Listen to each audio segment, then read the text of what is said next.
I'm Jernard Wells. I'm from Atlanta, Georgia.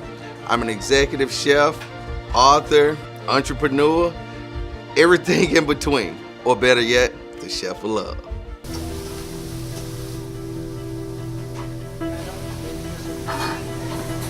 There you go. Oh my. We have 4 ways to love mac and cheese. Then we have Havarti, smoked provolone, smoked cheddar cheese. We have smoked Gouda. We're gonna also incorporate some nice thick cut Applegate bacon. I really like the naturalness of it, that hickory smoke flavor of it. And we're gonna actually rub it down with maple and brown sugar and candy it. Flavors will really pop and stand out.